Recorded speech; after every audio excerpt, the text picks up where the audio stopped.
Repairman opens trapdoor, asks homeowner to leave.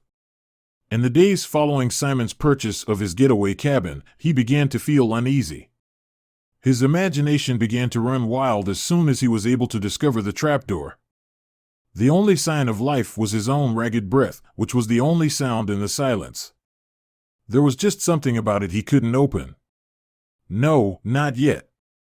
Who hasn't fantasized about finding a secret room in their home? Who hasn't dreamed of discovering riches that have been secreted away for centuries?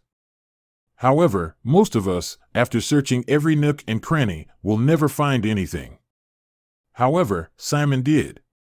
The secret trapdoor in his cabin was certainly worth exploring, but he'd become paralyzed by fear. Simon was thrilled to show his new cabin, that he'd purchased for a bargain price, off to his friends and family. He prepared coffee and snacks for his visitors in his kitchen, but his guests couldn't help but notice that the table had been placed to cover the secret trapdoor. They excitedly asked him what was down there, but he nonchalantly answered that he'd never bothered to look. Of course, he never told his friends the real reason. Simon had moved from the hustle and bustle of the city to write his novel. Surrounded by nature and with only his dog by his side, he thought that he would be struck by some inspiration and be pulled out of the rut he'd been in. He loved his new life and did not want to uncover something that would ruin it all, so he'd moved the heavy table over the trapdoor in the floor. Out of sight, out of mind. It had worked for a while. But now, he began to feel uneasy. Every night when he closed his eyes, he saw the trapdoor. He'd have monstrous visions of unspeakable things lurking there, slowly crawling out and down the hall to where he slept. And every night, his curiosity gnawed at him, like an itch he couldn't scratch. What was really down there? Eventually, he'd had enough. But he wasn't brave enough to do it alone. Simon called a handyman named John to come out and open the trapdoor. When he arrived, Simon pulled out his camera, ready to document whatever they discovered in real time on the social media site, Imager. He felt safer knowing that netizens would be right there with him. Never had the guts to open it. Handyman came by and was all too eager to have a look, Simon wrote on the site, he wrote. But as soon as the handyman pried the door open, he regretted it. John the handyman propped the trapdoor open on its hinges and peered down into the darkness. He immediately noticed that the wooden slats underneath were completely rotten and decayed. The stench hit him first, and then he jumped back, cursing. Shining in the beam of the flashlight were hundreds of eyes staring back at him. The wood was crawling with them, there were venomous funnel weaver spiders everywhere. A bite from just one of these spiders can rot human flesh, but John forged on to explore further. The cellar beneath the floor smelled like damp and decay. The rusted ladder and damaged concrete around the hole indicated that the trapdoor hadn't been opened in years. The stench of mold and rusting iron combined with another smell that made John and Simon rich. With one hand over his mouth, John shone his flashlight inside once more to get a better look at what lay inside. Suddenly, he saw something scuttle into the shadows. Simon couldn't help but think of every frightening story he'd ever heard about the woodlands that surrounded them. Particularly, the tales about unsuspecting hikers who had vanished without a trace. Although Simon was frightened, the thought of killing spiders unnecessarily disturbed him. So, with John's help, the pair carefully removed the funnel spiders one by one and gently released them in the woods outside. Now that the spiders had been removed, their view was less obstructed. John began to venture deeper into the darkness and held his breath. John held tightly onto the ladder and carefully descended into the pitch-black cellar below. He made his way around the few spiders that remained, and then his feet reached the damp earth, followed closely by Simon. Looking around the room, Simon gave his followers a live update. "Yeah, creepy," he wrote in his post. "There seems to be a faucet.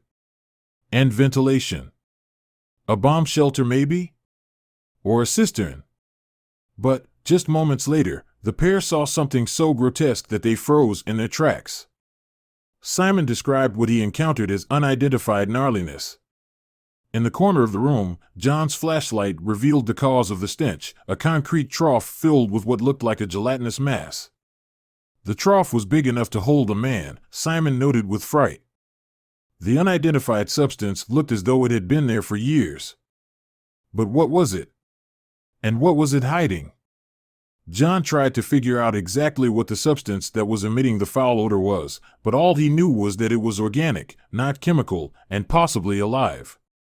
Simon surmised that it could be mold or fungus and tried not to think about the other horrendous possibility. Was it something far worse? Simon was shaking with the fears that consumed him, and his imagination began to run wild again. And this time, he couldn't stop it.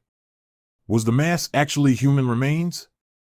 The walls of the trough were also covered with the slimy substance, and then John noticed something that made his stomach turn. The slime had black, tentacle-like roots growing out of it. At this new and revolting sight, John couldn't take any more. He scrabbled back up the ladder. He and Simon were petrified of whatever was down there.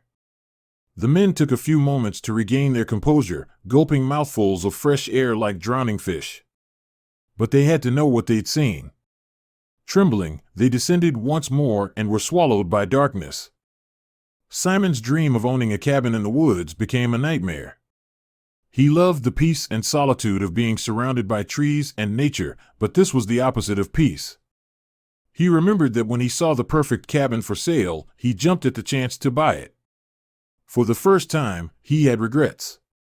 He was enjoying the cabin. It was exactly what he had always wanted. It was small and cozy, with a fireplace and a wraparound porch. But as he was exploring the cabin, Simon noticed something strange. Under a trapdoor in the floor, he saw a black, gelatinous substance.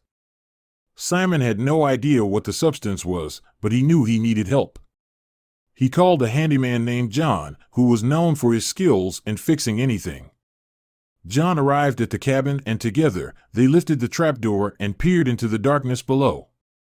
As they shone their flashlights down into the darkness, they saw something that made their blood run cold. It looked like human remains, covered in a black fungus with tentacles growing out of it. They were both shocked and nauseated by the sight.